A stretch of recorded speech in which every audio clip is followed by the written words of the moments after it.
अच्छा मेरा सर ना खा, बाबा जी आते हैं खूब बात करें। यार कितनी देर और, अभी देखो रात होगी, चलो चलें। चलते हैं, अपने बच्चों की पहले ख्वाहिशात तो सुन ले। क्या हुआ क्या हुआ? कहता आगे पढ़ने के लिए मुझे यूरोप जाना है। तो जाने दो ना, मसला क्या है? क्या बात कर रहे हैं? हम पीछे एंजॉय करेंगे, घूमे फिरेंगे, सैरें करेंगे, जाने दो। जी क्या कह रहे हैं? क्या मसला क्या है? मेरा नहीं दिल मान रहा। किस लिए, वजह क्या है? आपने माहौल नहीं देखा वहाँ? किसका, यूरोप का? हाँ जी। यार क्या वो खा जाते हैं लोगों को? माहौल कुछ नहीं होता, खुद इंसान होता है। आप क्या दुबई में रहती हो क्या? इधर माहौल नहीं है? सब कुछ है।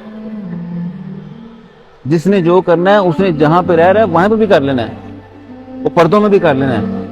ऐसी बात नहीं है, वो इतने बुरे लोग भी नहीं है। वहां का कानून देखो, यहाँ पर है। बात ठीक है, कुछ चीजें हर जगह की कुछ अच्छी होती है, कुछ बुरी होती हैं। बस इनको ये समझाओ कि बेटा जहां पे भी जाओगे अच्छा करोगे तो आपका नाम होगा, आपको इज्जत मिलेगी।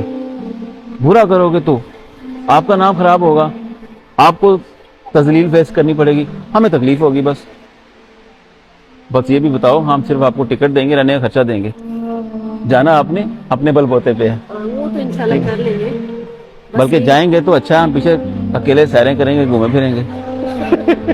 नहीं सही?